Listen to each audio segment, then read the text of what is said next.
사람은 무언가를 잊지 않고 기억하기 위해서 다양한 기념일을 정하여서 지키고 있습니다. 국가적인 기념일들이 대표적일 것 같습니다. 6.25 전쟁 기념일이나 또는 8.15 광복절이나 가까이는 우리가 3.1절도 우리가 함께 지켰던 날이 있었죠. 모든 국민들이 그날은 산업의 현장도 다 멈추고 우리가 하던 모든 것들을 전부 다 멈추고 쉬면서 그날을 기념하도록 그렇게 만들고 있어요. 왜 기념일을 정할까요? 잊지 않으려고 그러는 것이죠.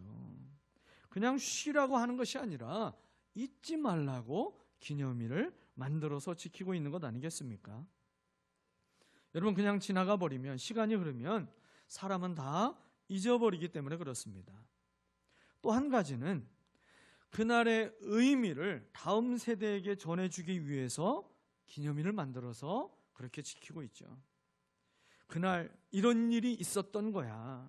그래서 우리가 오늘 이렇게 존재할 수 있게 된 것이고 우리가 이 정도로 이렇게 살 수 있었던 것이야. 이거를요, 우리가 다음 세대들도 함께 기억하게 하려고 기념하고 있어요. 그래서 특별한 어떤 유적지나 또는 건물이나 또 어떤 장소에 가면 기념비를 세워놓은 것들이 많이 있죠. 개인의 인생에도 여러 기념일들이 있습니다. 그런데요, 바쁘게 살다 보면 생일도 잊어버릴 때가 있잖아요.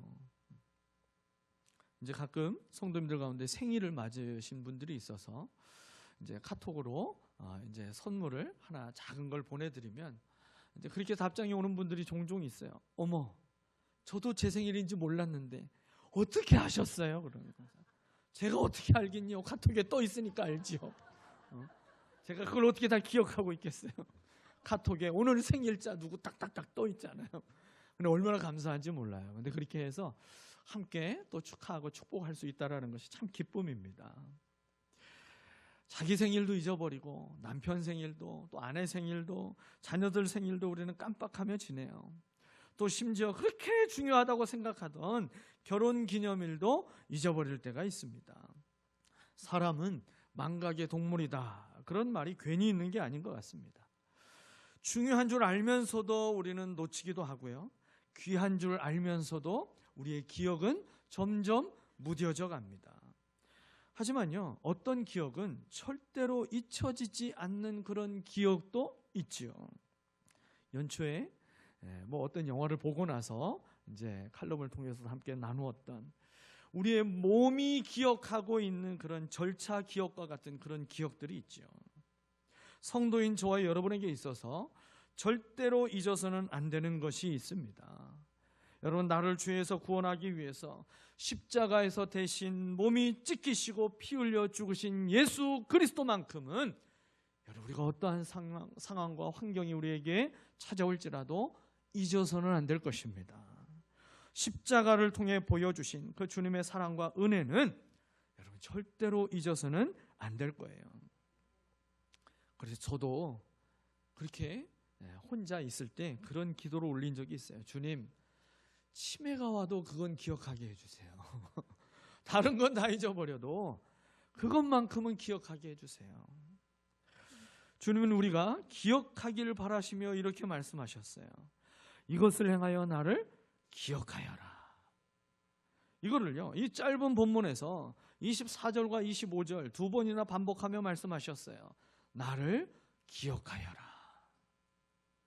개역성경에서는 기념하라, 그렇게 말씀하고 있죠.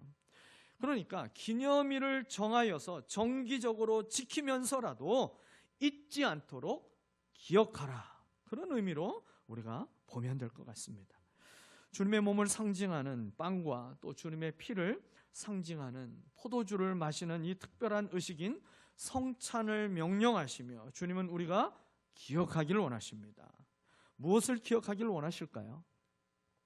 성찬의 재료가 되는 빵은 어떤 걸로 해야 되고, 포도주는 뭘로 해야 되는지, 물이 섞이면 안 되고, 알코올이 섞이면 안 되고, 여러 가지 기준들을 막 정해가지고 그렇게 해서 재료를 뭘로 해야 될지 그 재료를 기억하라고 말씀하신 게 아니죠. 또 성찬을 행할 때 이게 어떤 분은 그것도 고민되는 분이 있어요. 야, 이게 빵과 잔을 줬는데 뭘 먼저 먹으라는 건가? 잔을 먼저 먹고 빵을 먹어야 되나? 여러분, 이걸 뭘 먼저 먹어야 될지, 그걸 먹고 마시는 순서를 기억하라고 말씀하신 것도 아닙니다. 성찬을 통해서요, 주님이 우리에게 주신 사랑이 무엇이고, 그리고 그 사랑으로 인해서 우리가 받은 은혜가 무엇인지를 기억하라는 것입니다. 주님이 구원의 십자가를 지시기 위해 예루살렘 성에 입성하신 날을 기념하는 종려주일에 우리가 이제 이 성찬을 행하게 됩니다. 여러분, 성찬을 통해서 우리가 반드시 기억해야 할 것 두 가지를 오늘 마음에 새길 수 있는 시간이 되기를 바랍니다. 첫 번째는요, 성찬을 통해서 주님의 죽으심을 기억해야 된다는 거예요. 주님의 죽으심을 기억해야 됩니다. 대부분의 사람들은 사랑하는 사람이 우리의 곁을 떠나게 되면 그 사람과 살아생전에 나누었던 여러 가지 삶에 대한 추억을 기억하기를 원합니다. 살아있을 때의 일들을 기억하기를 원하지 죽음을 기억하려고 하지는 않습니다. 그러나 주님은요, 우리가 주님의 죽으심을 기억하기를 원하십니다. 예수님의 삶이 의미가 없어서가 아닌 거죠. 사실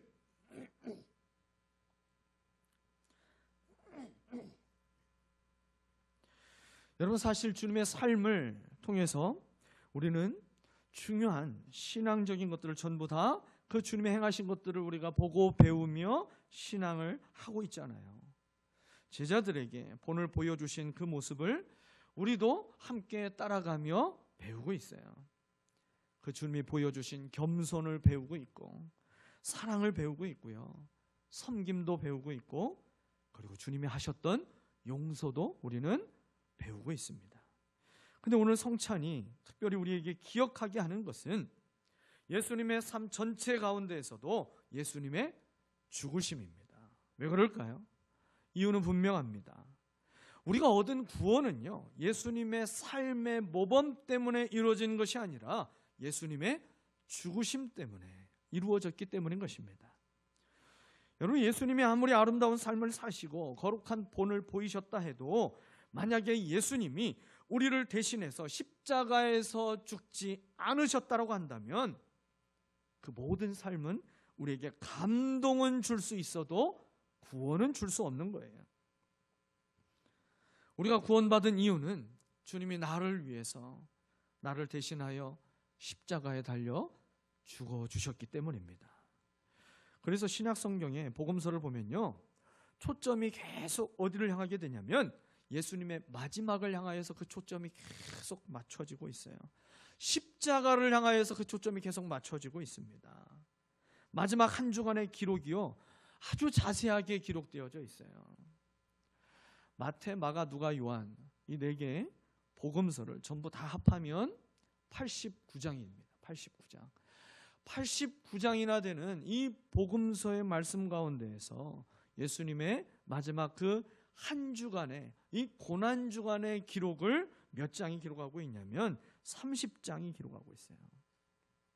3분의 1이 예수님의 그 고난에 대한, 이 십자가를 향하여 가고 있는 그 발걸음을 아주 자세하게 기록해 놓고 있습니다. 왜 그렇습니까? 주님의 십자가가 우리에게 복음의 핵심이 되고 구원의 방법이 되기 때문입니다. 그리고 주님의 십자가에서 하나님의 사랑이 가장 선명하게 드러나기 때문에 그 주님의 십자가를 우리에게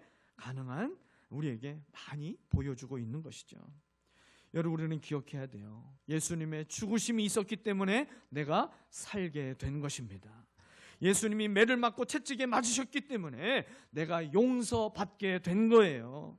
예수님이 십자가에서 버림받으셨기 때문에 내가 하나님의 자녀가 된 것입니다.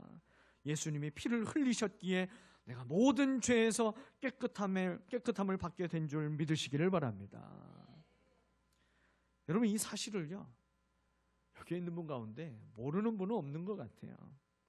어릴 적부터 교회를 다니는 분은 아마 이걸 알아도 너무 잘 알 것 같습니다. 근데 문제는요, 우리가 잘 아는 것과 늘 기억하는 것은 다르다라는 거예요.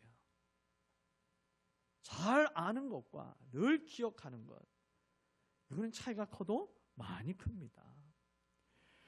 여러분, 우리가 자녀들에게 부모가 잔소리를 많이 하잖아요. 제가 사무실에서 이제 예전 서류들을 막 정리를 하다 보니까 생명의 삶을 이제 수료하면서 이제 그 적는 그 페이퍼가 있어요. 거기에 보면 자기가 좋아하는 거에 대해서 적기도 하고 또 자기가 싫어하는 거에 대해서 적은 것도 있어요. 근데 제가 그걸 보면서 참 많은 분들이 공통적으로 한 가지를 싫어하더라고요. 근데 그게 저도 싫어하는 거거든요. 내가 참 싫어하는 게 뭐가 있나, 3가지를 적으라고 그랬는데 그 셋 중에 하나가 뭐였냐면 잔소리를 많이 싫어했어요. 내가 알아서 할 건데, 내가 다 아는 건데 그걸 자꾸 옆에서 또 얘기하는 그 잔소리를 참 싫어하죠. 우리 자녀들 중에서도 그거를 참 싫어하는 자녀들이 참 많아요. 근데 왜 잔소리가 나와요? 모르고 있기 때문에 잔소리를 하는 게 아니에요. 그 자녀가 그걸 해야 된다는 걸 알고 있다는 것도 우리가 알아요. 그런데 기억하며 살고 있지 않으니까 옆에서 얘기해 주는 거잖아요. 근데 우리가 신앙생활을 똑같이 그렇게 하고 있어요. 알기는 너무나 잘하는데 우리가 기억하며 살지 못하고 있다는 것이죠. 교회 오래 다니면 십자가가 익숙해집니다. 성찬도 익숙하고 찬송도 익숙해요. 그러다 보면요, 어느 순간 감사와 감격이 사라지게 됩니다. 예배에 나와서 그렇게 눈물을 흘리며 기도하던 분들이 어느 순간 눈물이 메말라졌어요. 이 예배의 시간을 지키기 위해서 삶의 모든 시간들을 다 조절해 가면서 이 예배를 가장 우선순위로 여기다가 나중에는 형편이 되면 드리고 안 되면 온라인으로 하면 되지 뭐 하고 예배를 선택할 수 있는 것으로 바꿔버리게 됩니다.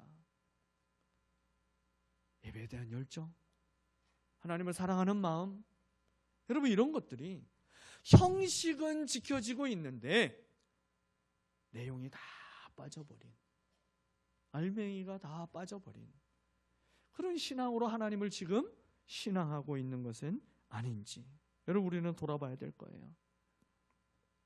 여러분, 오늘 감사와 감격과 감동이 식어진 분이 계십니까? 성찬을 통해서 회복되시기를 바랍니다. 무엇 때문에, 누구 때문에 주님이 죽으셨는지를 다시 기억함으로 하나님의 사랑과 은혜가 다시 뜨겁게 회복되시기를 소망합니다. 사랑하는 여러분, 빵과 잔을 받을 때 우리는 기억해야 됩니다. 채찍에 맞으신 주님의 몸을 기억해야 되고요, 가시면류관을 쓰신 주님의 머리를 기억해야 됩니다. 십자가를 지고 골고다를 오르셨던 주님의 그 지친 몸을 기억해야 됩니다. 그리고 양손과 양발에 못이 박히셨던 그 주님을 기억하고요, 옆구리에 창이 찔리신 주님을 기억해야 돼요. 온몸이 성한 곳 하나도 없이 그렇게 찔리고 그렇게 찢겨진 곳마다 흘렸던 주님의 피를 우리는 기억해야 합니다. 이사야서 53장 5절 말씀이에요. 그가 찔린 것은 우리의 허물 때문이고 그가 상처를 받은 것은 우리의 악함 때문이다. 그가 징계를 받음으로써 우리가 평화를 누리고 그가 매를 맞음으로써 우리의 병이 나았다. 여러분, 예수님 자신이 이유가 되어서 당한 고난이 하나도 없어요. 전부 저와 여러분을 대신해서 당하신 고난이었다라는 것을 이 이사야 선지자를 통해서 성령께서 우리에게 말씀하시는 겁니다. 여러분, 이런 고난을 대신 받으신 주님은요, 우리에게 어떤 보상도 바라지 않으십니다. 우리는 누군가를 위해서 희생하고 섬기게 되면, 그런데 내가 그렇게 희생하고 섬겼던 그 사람이 여전히 나를 이용해 먹으려고만 하고 있다면 나중에 우리는 본전 생각이 나요. 그래서 어떻게든지 내가 조금이라도 더 보상을 받고 싶어하는 마음들이 생기게 되는 것이죠. 그러나 주님은 그 어떤 것도 우리에게 보상을 요구하지 않으십니다. 기억하기만을 바라고 계세요. 오늘 성찬을 통해 십자가의 감격이 회복되시기를 바랍니다. 구원의 감사가 회복되시기를 바랍니다. 잊고 살았던 은혜가 다시 살아나게 되시기를 예수 그리스도의 이름으로 축복합니다. 두 번째로, 성찬을 통해서 주님의 죽으심을 증거하는 사명이 있음을 우리는 기억해야 된다는 거예요. 내가 어떤 존재인지, 무엇을 위해서 살아야 되는지 사명자라고 하는 사실을 다시 기억해야 된다는 것입니다. 오늘 26절은 이렇게 말씀했죠. 그러므로 여러분이 이 빵을 먹고 이 잔을 마실 때마다 주님의 죽으심을 그가 오실 때까지 선포하는 것입니다. 여러분, 여기서 중요한 단어가 뭐예요? 얼마나 중요하면 저렇게 빨간색으로 해놨을까요? 선포하는 것, 선포하는 것. 성찬을 통해서 주님의 죽으심을 기억하라고 하신 이유와 목적이 뭐냐면 우리에게 사명이 있기 때문에 그렇다라는 거예요. 어떤 사명이에요? 주님의 죽으심을 세상에 선포하는 사명이라는 겁니다. 저는 이 말씀이 너무 은혜가 됐어요. 선포하라고 그랬어요. 우리가 선포는 할 수 있어요. 누구든지 할 수 있어요. 우리에게 있는 그 믿음을 가지고 세상을 향하여 선포할 수는 있어요. 근데 만약에 이 말씀에 주님께서 너희는 그 주님의 죽으심을 설득하는 자가 되라, 만약에 그렇게 하면 우리는 누구에게 가서 복음을 전하는 것이 참 어려울 거예요. 감당하기 어려운 그 무거운 십자가로만 여겨질 것입니다. 우리는 설득하는 자로 부른 자가 아니라 선포하는 자로 우리를 부르셨다는 사실을 기억하시기를 바랍니다. 우리의 믿음으로 세상을 향하여 선포하기만 하면 그 선포된 말씀이 성령께서 그 들은 자들의 마음에 울림을 주시고 그 발걸음이 하나님께로 나올 수 있도록 성령께서 일하고 계시는 것을 우리가 믿음으로 바라보며 우리는 선포의 사명을 감당해야 될 줄 믿습니다. 사랑하는 여러분, 우리는 왜 주님의 죽으심을 전해야 될까요? 주님의 죽으심으로 우리에게 구원이 이루어졌기 때문이고요. 주님의 죽음이 그래서 우리에게는 세상을 살린 죽음이고 죄인을 살리신 죽음이라는 사실을 우리는 분명하게 깨닫고 있기 때문에 여러분, 이 죽음을 우리는 전해야 된다는 것입니다. 그러니 성찬을 대할 때마다 주님의 살과 피가 우리에게 질문하는 음성을 들어야 돼요. 이 성찬을 대할 때마다 우리에게 질문하시는 성령의 음성을 들어야 됩니다. 너는 이 복음을 전하며 살고 있었니? 십자가를 부끄러워하며 살고 있진 않았니? 이 크고 놀라운 은혜를 받기만 하지 말고 이제는 흘려보내며 살아야 하지 않겠느냐? 사랑하는 여러분, 우리의 인생에서 해야 할 일들이 참 많이 있어요. 사명처럼 여기는, 여러분이 중요하게 여기는 많은 일들이 있잖아요. 가정도 돌보고 있고요, 자녀도 양육해야 되고 부모에게 효도도 해야 됩니다. 직장에서 책임을 다해야 되고요. 또 어떤 사람들은 직장을 다니면서 막 또 다음을 위해서 공부하며 또 준비도 하고 있어요. 또 어떤 분은 자기의 사업을 열심히 행하기도 합니다. 그런데 그 모든 일들 열심을 다해서 다 해야 돼요. 그러나 믿는 사람에게 있어서 가장 큰 사명은 세상에 그 어떤 일이 아닌 거예요. 예수 그리스도를 전하는 것이 우리에게 가장 크고 위대한 사명인 줄 믿습니다. 그래서요, 참 믿음으로 어떤 분들은 그런 고백을 하세요. 가서 사업장 개업 예배를 하게 되면, 그러면 그 사업을 위해서 축복하면, 그러면 그분이 목사님, 저에게 있어서 본업은 이 사업이 아니에요. 제 본업은 복음을 전하는 거예요. 제 본업은 하나님의 영광을 드러내는 거예요. 이 일은 그저 그 본업을 위해서 필요한 일일 뿐이에요. 하나님이 이 사업 안 되게 해도 괜찮아요. 내게 주신 그 본업인 하나님의 영광을 위해서 살아가는 것, 예수 그리스도의 그 십자가의 사랑을 전하며 살아가는 것, 그 복음을 전하는 것이 제게는 본업이에요.